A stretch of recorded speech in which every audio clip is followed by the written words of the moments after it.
Halo guys, kembali dengan saya Kali Mas Anda dari Akademi Kripto. Di video kali ini kita akan membahas mengenai top 5 kripto naratif untuk tahun 2024. Kita tahu sekarang memang market sedang mengalami koreksi, di mana Bitcoin ini melakukan sideway yang cukup lama ya, lebih dari 2 bulan. Dan kita mengetahui banyak altcoin ini yang ada yang relatif kuat, ada juga yang mengalami koreksi. Jadi apa yang harus dilakukan? Karena pertama kita tahu ini masih belum masuk ke dalam alt season atau altcoin season. Ini masih di Bitcoin season, di mana kita melihat kecenderungan para investor besar terutama, mereka ini tidak mau menjual Bitcoinnya. Jadi secara price action kita bisa melihat adanya kekuatan pada Bitcoin di tengah isu perang, ya, isu resesi dan berbagai isu makro yang kurang enak yang lain. Tapi kalau kita melihat Bitcoin ini harusnya jatuhnya lebih parah, tapi kita melihat strength yang sangat luar biasa di Bitcoin, sehingga kalau kita bisa ya melihat the future, ini memang potensi untuk cycle tetap berlanjut sampai tahun 2025 akhir. Jadi alt season atau altcoin season itu pasti ya akan terjadi. Kita hanya perlu menunggu waktu. Nah, selama menunggu waktu, apa yang harus kita lakukan? Ya satu, kita melakukan riset tentang naratif apa yang kemungkinan besar akan terjadi di tahun ini dan juga mungkin ya berlanjut sampai tahun depan. Tapi kita fokusnya di tahun ini. Kenapa? Karena teman-teman harus melakukan akumulasi. Akumulasi itu adalah keadaan ketika teman-teman ini melakukan pembelian secara bertahap, berkala dalam jangka waktu tertentu.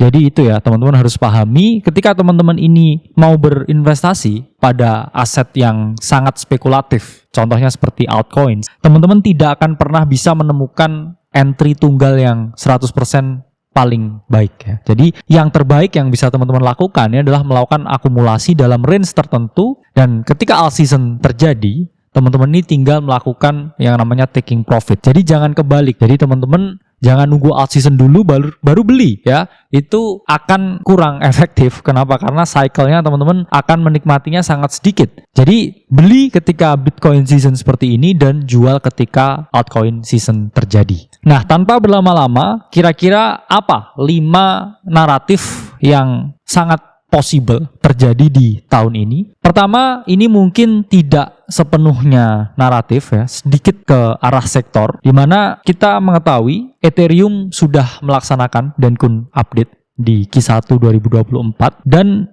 ini akan ada upgrade terbaru, yaitu adalah Pectra upgrade untuk Ethereum, yang mana upgrade ini akan dilaksanakan atau terjadi sekitar akhir tahun 2024. Jadi ini sangat menarik sekali, dimana kalau kita baca ya secara detail, di sini fokus utama dari Pectra upgrade ini adalah meningkatkan keamanan jaringan dan juga pasti efisiensi, yang mana kita akan melihat kenaikan berbagai platform staking Ethereum dan juga solusi layer 2-nya Ethereum. Jadi layer 2 coins ini memiliki chance yang sangat menarik, dimana kalau kita lihat 7 hari terakhir ini semuanya merah. Waktu yang pas ya teman-teman untuk bangun conviction terhadap project tertentu dan melakukan pembelian. Karena ingat ya, beli ketika merah, jual ketika hijau. Jadi ketika merah ini kita diberi waktu untuk mengakumulasi sebanyak-banyaknya. Karena saya pribadi kalau lihat merah ini suka. Kenapa? Karena saya bisa nambah muatan sebanyak-banyaknya. Kalau lihat hijau itu saya memiliki kecenderungan panik. Kira-kira ini hijaunya sampai kapan nih? Karena emosi manusia ini sebenarnya harus dibalik. Saya cenderung suka kalau lihat merah, itu berarti saya bisa akumulasi sebanyak-banyaknya. Dari perspektif investor, memang seharusnya ya kita ini lebih santai ya ketika melihat market merah. Karena saya tahu target jualan saya itu sampai akhir tahun 2025.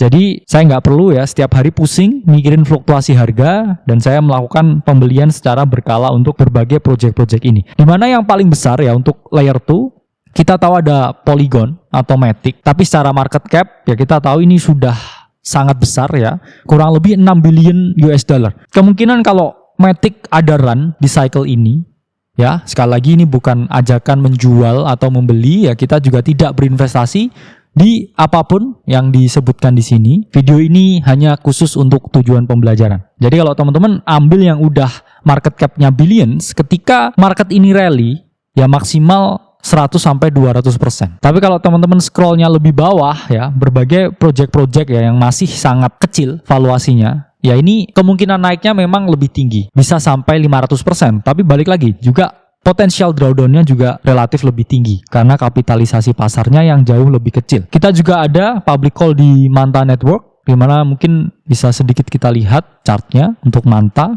Nah ini kalau kita lihat di weekly chartnya, Manta ini sangat oversold ya. Kita bisa melihat sudah di area yang sangat jenuh untuk jual ya. Kita lihat juga weekly chartnya di sini di area yang jenuh jual dan ada chance ya untuk melakukan rebounds. Kalau kita lihat juga daily chartnya ya, ini juga ada di bullish order blocknya. Jadi saya selalu menyarankan teman-teman kalau punya conviction terhadap sesuatu ini jangan 100% masuk di entry yang sama. Jadi kalau teman-teman punya conviction, jangan 100% ini masuk di satu entry ya. Buat average ya, masuk di sini, nanti ketika turun ya masuk lagi, dan ketika udah mau berbelok harganya, ini teman-teman juga bisa masuk lagi untuk memperoleh harga entry yang paling baik. Jadi nanti ya ketika price action-nya sudah berubah dan harga ini mengalami kenaikan, teman-teman bisa memperoleh yang namanya keuntungan. Karena kita tahu Manta juga salah satu project yang bagus dari layer 2 dan koin-koin yang lain juga bagus ya. Jadi teman-teman harus punya conviction tentang apa yang teman-teman mau beli di sini. Jadi sekali lagi ini bukan ajakan untuk membeli atau menjual ya. Teman-teman do your own research dan kira-kira mana nih ya jagoan teman-teman untuk layer 2. Nanti bisa drop di kolom komentar kira-kira saya punya conviction terhadap project layer 2 ini nih. Dan nanti mungkin bisa kita bahas di video selanjutnya. Kemudian narasi kedua yang berpotensi bersinar di tahun 2024 ini adalah narasi AI atau Artificial Intelligence, di mana kita mengetahui OpenAI salah satu perusahaan AI terbesar di dunia baru saja ya meluncurkan GPT-4o, di mana ini adalah model AI terbaru dari OpenAI yang mana memiliki banyak sekali improvement, banyak sekali fitur-fitur baru, dan kita juga mengetahui ya ada Sora ya, text to video based AI yang itu akan mengubah banyak sekali pandangan manusia terhadap produksi video, dan ini adalah perkembangan yang sangat signifikan. Kita telah memprediksi AI ini akan menjadi sektor yang booming di Q1 2024 dan memang terjadi. Tapi di sini kita bisa melihat potensi AI atau Artificial Intelligence ini mengalami siklus yang lebih panjang. Jadi narasinya ini bisa lebih lama. Kenapa? Karena hype-nya AI sampai sekarang ini masih yang terkuat di market. Dimana kalau kita lihat harga saham dari Nvidia ini memiliki korelasi yang sangat positif ya, karena hardware-nya ini benar-benar dipakai untuk teknologi AI atau Artificial Intelligence ini. Jadi ada chance ya ini mengalami cycle yang lebih panjang untuk AI ya. Bisa aja all year round, bisa aja all year round di sini adalah AI ya, Artificial Intelligence. Karena kalau kita melihat CAGR-nya atau Compound Annual Growth Rate ya, ini kita bisa melihat AI merupakan sektor yang akan terus bertumbuh sampai tahun 2030. Dimana sekarang di 2024 perkiraan market size dari AI ini 184 billion. Yang mana di tahun 2030 ini data dari Statista mengungkapkan ada potensi sektor AI ini sampai di 826 billion. Jadi ini ada kenaikan yang sangat signifikan ya dari 184 ke 826. Kalau kita ngomongin sampai bull market aja selesai di tahun depan.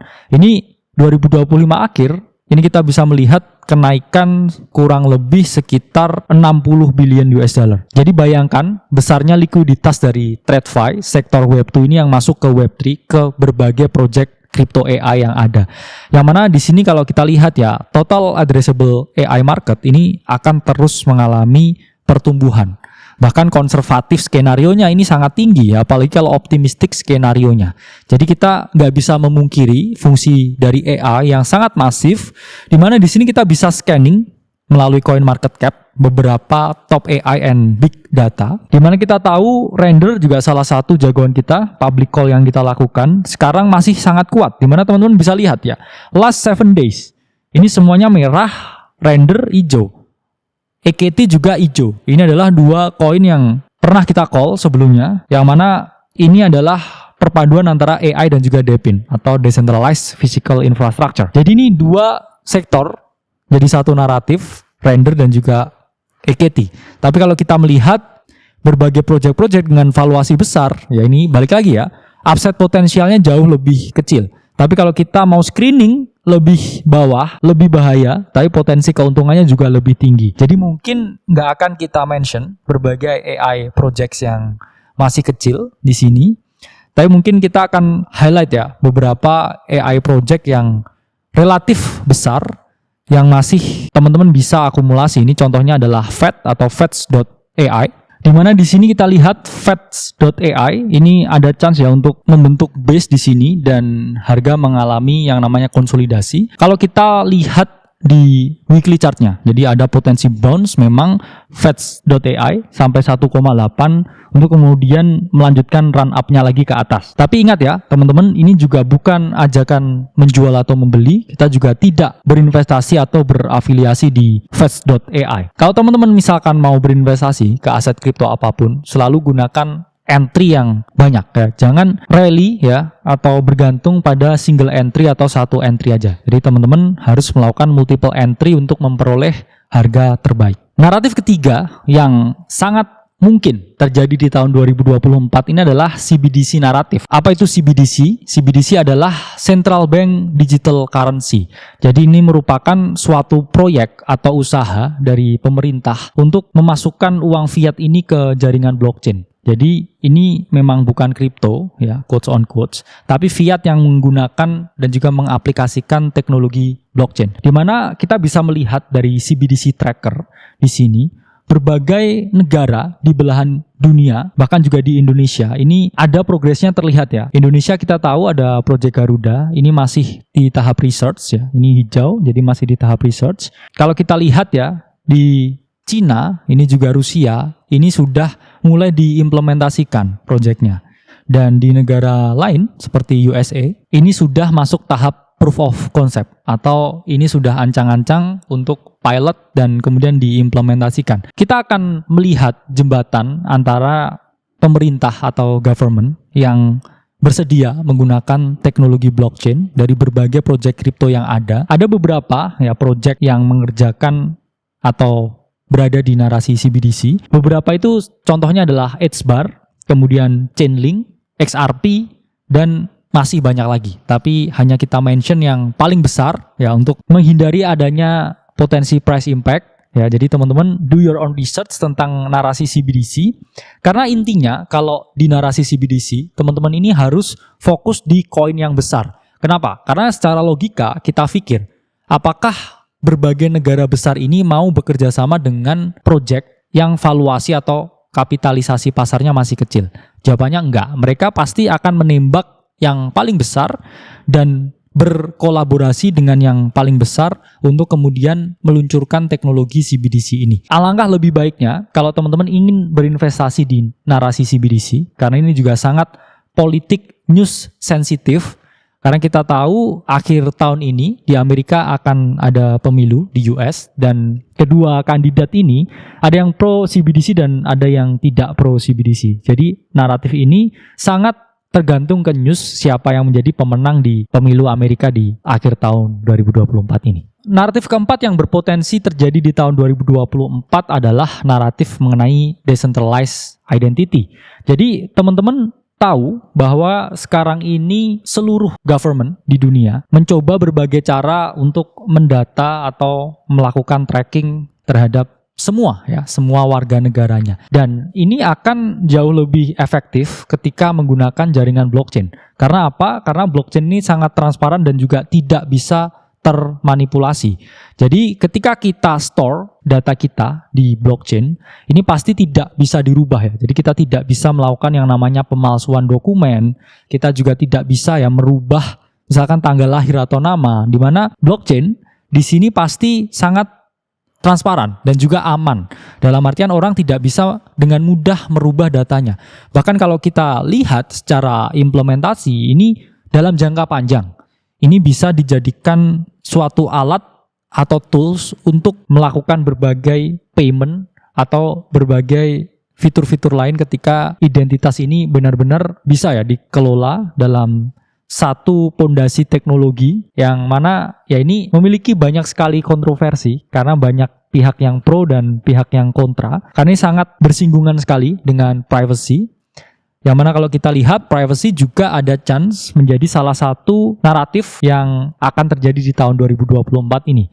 Dan kalau kita melihat beberapa identity tokens di sini, salah satunya kita lihat ya yang paling besar ini adalah WLD atau WorldCoin. Dimana kalau teman-teman lihat banyak sekali orang yang bersedia ya untuk di-scan bola matanya dan dapat reward WLD. Nah ini kita bisa lihat sedikit price action dari WLD. Memang sekarang ini dia lagi retest ya untuk di harga 4,5 di sini.